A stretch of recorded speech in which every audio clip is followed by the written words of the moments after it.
के वासनाएं नहीं मुक्त हो सकते हैं। तो काम के वासनाएं को हटाने के लिए आपको जो है कि चित्त मोह अचित्त को हटाना पड़ेगा। आप जिससे मोह लगाए बैठे हुए हो, काम के वासनाएं को लगाए हुए बैठे हो, उसको हटाना पड़ेगा। जिस चेष्टाएं में फंसकर आप काम के वासनाएं में फंसते हो, उसको हटाना पड़ेगा।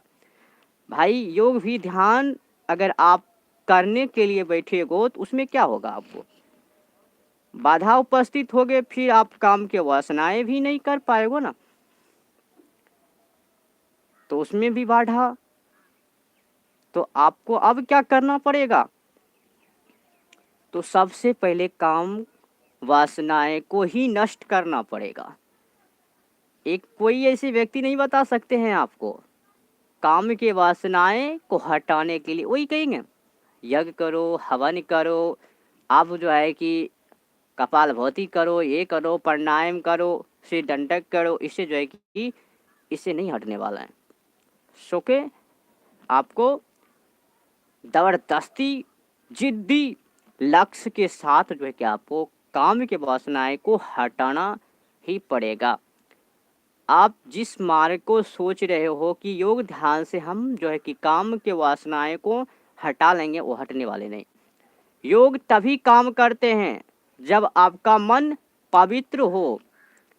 योग उसी का सफल होते हैं योग ध्यान जिसका मन चित्त हर हमेशा प्रमेय में रहते हैं, सत्य में रहते हैं, उसी का जो है कि योग ध्यान सफल होते हैं ना।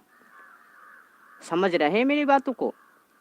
योग ध्यान करने का मार्ग है चित्त शून्य दिमाग, सोच एक खोट भी ना हो, तभी जाकर जो है कि वो योग ध्यान सफल होते हैं। अगर कोई ऐसे बुद्धू बोल दिया तो समझ लेना आपका काम के वासनाएं नहीं खत्म होने वाले हैं।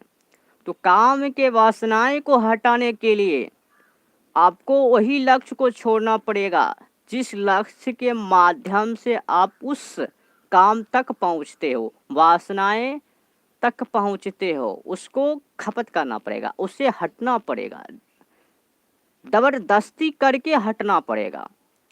उस पे अगर आपको उससे नहीं हो रहा है ना हटने में, तो आपको जो है कि कुछ दिन के लिए उसको देखना ही बंद कर दो ना, कहीं बाहर चली जाओ।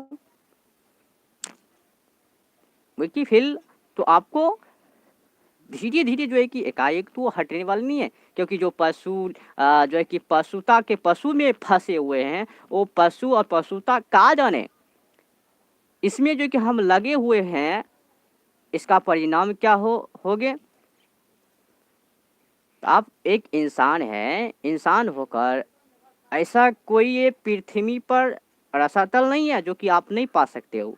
सब कुछ पा सकते हो, आपके हाथों में है, परंतु आप नहीं जानने के कारण जो है कि आप वो मंजिल को नहीं पा रहे हैं। हम सब जितना है नई मार्ग जानने के कारण जो है कि हम वहाँ तक नहीं पहुँचते हैं।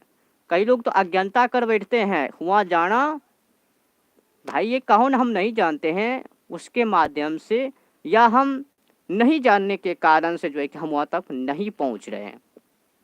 भगवान है हमारे सम्मुख, आंख के सामने, आंख तो छोड़ो प्रवेश, एक सूता भी हट के भगवान जो है ना हमारे से हट के नहीं है। एक सूता के लिए अगर घसका तो हम घसक जाएंगे, यहाँ से मृत्यु हो जाएंगे, मर जाएंगे, यहाँ से चल जाएंगे, शमशान में जल जाएंगे। तो भगवान प्रमुख है, परंतु हम नहीं देख रहे हैं। क्यों नहीं देख रहे हैं? यही वासनाएं के कारण। वासनाएं कई प्रकार की होती भाई, वासनाएं काम की वासनाएं कई प्रकार के होते हैं। एक को मत समझ लेना भोगी, वो भी है, वो तो एक नंबर का, एक नंबर में है। दूसरा है काम की भोग के उपरांत मिटाना, ये भी भोगी हुआ। एक भोगी है अपने सुख समृद्धियों के लिए, ये भी भोगी हुआ। एक भोगी हुआ दूसरे को दुख समृद्धियां करने के लिए। एक है अपने मन को संतुष्ट करने के लिए, ये भी भोगी है। कई भोगी हैं, कई प्रकार के हैं। तो सबसे खतरनाक क्या भोगी है? तो महिलाएं के चक्कर में फंसना, काम के वासनाएं में प्रमुख होना, ये सबसे खतरनाक जो है कि वासना है, इससे हट के रहना है, इससे जो है कि आपको बच के रहना है।